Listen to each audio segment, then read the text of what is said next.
Hola, ¿qué tal? Los saludo, les habla Angelo Rico y bienvenidos a la tercera sesión de este entrenamiento, la economía explicada en 15 lecciones. El principal objetivo de este entrenamiento no es ni mucho menos que ustedes se conviertan en profesionales de la economía, sino que ustedes entiendan los principales conceptos económicos, pero con un enfoque de inversiones, que sepan que sepan que puedan leer mejor cómo determinados escenarios macroeconómicos pueden influir de manera significativa en los movimientos de los mercados. En la sesión anterior, en la segunda sesión, nos enfocamos principalmente en el tema de acerca de cómo nos afectaría vivir en un país que tiene, por ejemplo, un déficit fiscal crónico. Antes de eso, habíamos explicado qué es la política fiscal en términos de expansión y contracción. Y después miramos temas puntuales como la devaluación y fenómenos macroeconómicos como la hiperinflación.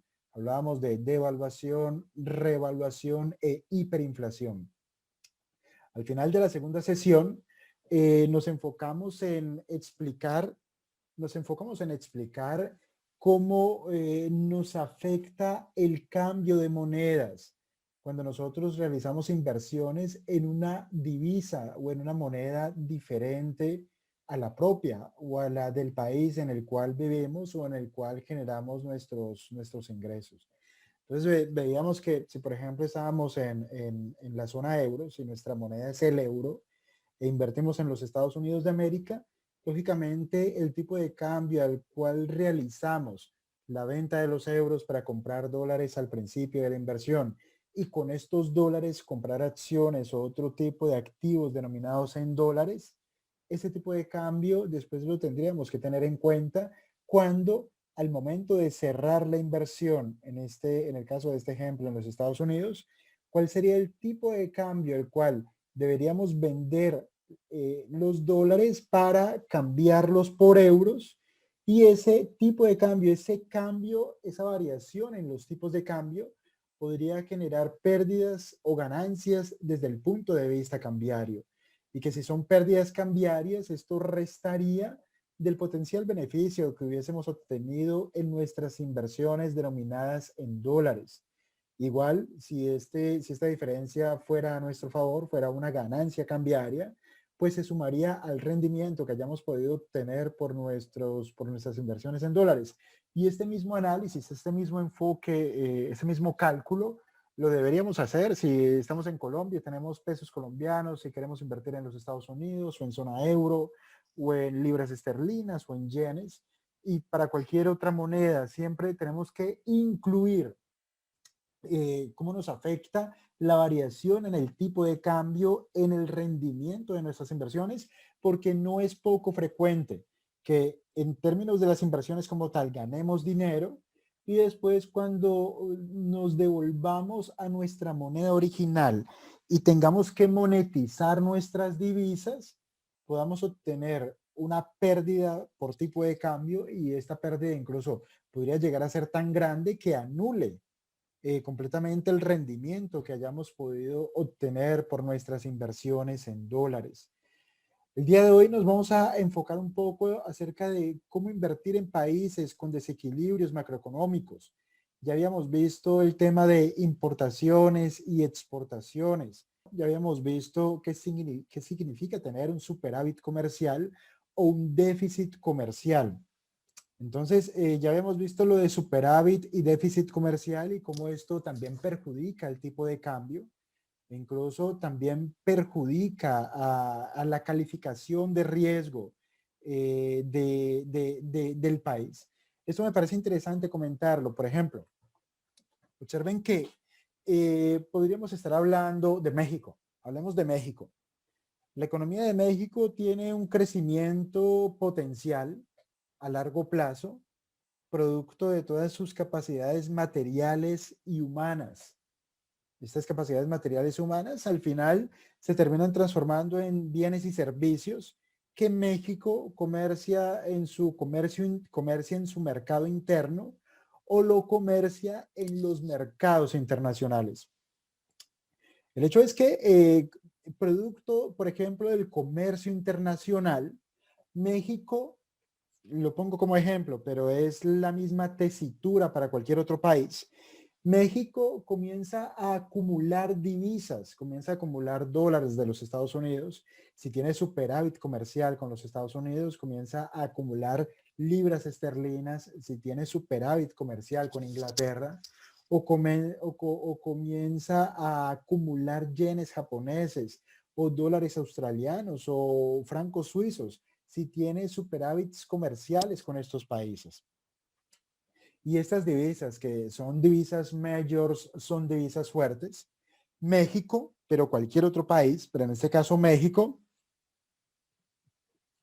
utiliza este stock de divisas o esta acumulación de divisas, este superávit de divisas, como garantía de que tendrá suficiente dinero para pagar su deuda externa, ya sea pública o privada.